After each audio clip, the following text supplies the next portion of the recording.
兄弟们，我来了！就在2024年的5月14日，美国政府呢，具体来说啊，是白宫方面宣布了一个新政策。他决定呢，在原有的这个中国对于中国商品征收301关税的基础之上呢，再提高对从中国进口的电动车的这么一个关税从原本的25%一下涨到了100%。而且不光是电动车这个美国呢还对咱们的这么一个锂电池、光伏电池、关键矿产还有半导体等等一系列产品都加征了关税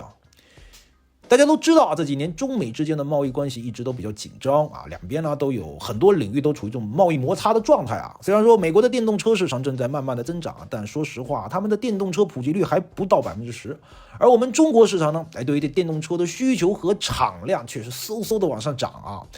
可以说，对于全球电动车产业都有着举足轻重的这么一个影响。那么加税背后有2层这个深层次的这么一个原因一方面，加税这件事儿得追溯到特朗普政府时期。那个时候呢，他们不仅对于中国很多商品加征关税，还各种抹黑和污蔑中国后来呢，这个拜登政府上台了，对吧？看到国内民意仇中情绪高涨自家的经济又是一团糟，就什么呢？就怪罪到中国的头上于是他们就决定继续特朗普时期的政策，把中国当作所有问题的替罪羊。那么另外一方面呢，今年可是大选之年拜登呢作为这个民主党的总统候选人为了拉拢底层的民众和工人阶级，对吧？得找个理由来解释为什么现在美国物价飞涨，企业破产。于是呢，民主党的宣传机器就说这些灾难是因为那个神秘的东方大国过剩的这个产能以及他们的这个政府补贴造成的。其实说白了就是为了这么一个选举的口号这个登子这波，对吧？就说要这个带领美国人战胜某个大国，对吧？夺回被抢走的现代工业，然后就是对所有跟这个新能源相关的中国商品加倍征税。那么这样的说法，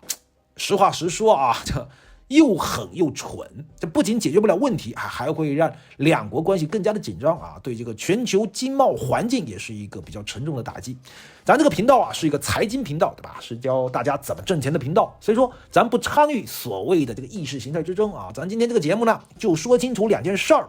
第一件就是这样加关税，它到底能不能起到打击中国新能源产业、振兴美国现代工业的目的。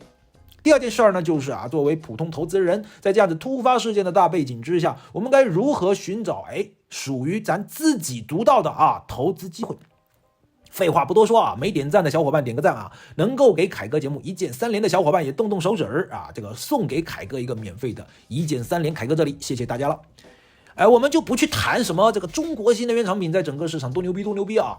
站在美国人的立场，其实针对中国新能源产品增加关税，它到底会不会伤害到中国，我觉得一点都不重要但会不会有利于美国，甚至会不会害到美国，这才是美国人应该寻思的事儿。那我这里呢，提供2个视角来告诉大家，贸易保护主义，特别是这个针对新能源产品的贸易保护主义，对于美国是百害而无一利。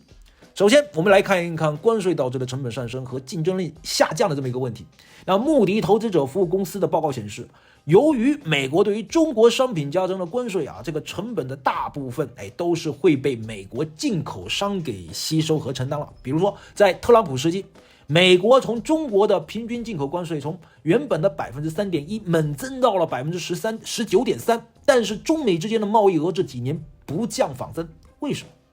原因很简单那就是从中国的从美国的这个经销商来看的话，哪怕加征了 20% 的关税，中国的商品还是便宜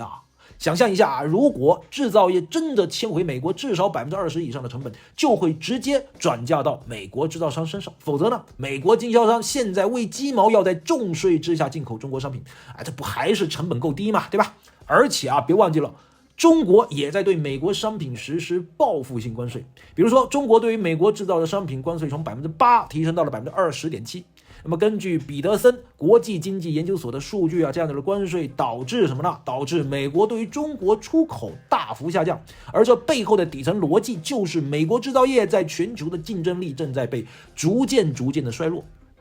接下来我们再来从这个技术创新受阻和这个全球供应链断裂这2个视角来看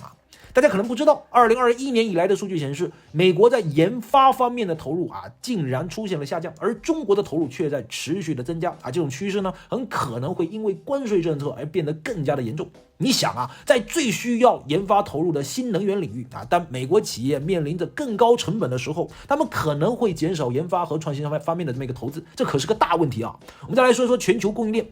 关税政策真的可能导致全球供应链变得不稳定这种供应链的中断不仅会影响到制造业的生产效率，还可能导致关键零部件和原材料的短缺，这对于制造业的发展来说可是一个重大的阻碍。最后我们还得注意国际合作这个问题，关税政策可能会让国际技术合作和交流变得困难。就拿这个新能源领域的专利来说吧，如果美国一直坚持这种保护主义政策，那它与其他国家在这个技术领域的合作可能会减少，这同样也会影响美国新能源制造业的技术进步和创新。所以说，从这些具体的数据和视角来看的话，贸易保护主义其实完全不利于美国实现现代新能源工业回流的目标那么这个政策它到底会不会推行下去呢？告诉大家绝大概率会。为什么？因为美国可是全世界民主国家的灯塔，2024年是他们总统的选举之年，所以一切事务都得围绕着如何选上阿美利卡大统领这件事儿来展开那么选举就得拉票吧，你去底特律对吧？面对吃不上饭穷不拉几脏兮兮臭烘烘但是手中有选票的失业选民，你怎么跟他说对吧？你和他说你们再忍忍对吧？我会让这个宁德时代和比亚迪来这儿设厂，让神秘东方大国的资本家用他们这个996的工作制度来洗涤你们懒散的灵魂吗？这绝对是要疯的节奏所以说对于选举人最优，但是对于美国经济最差的这么一个选择，就是去你妈的某大国对吧？老子只要上台了所有东方厂的东西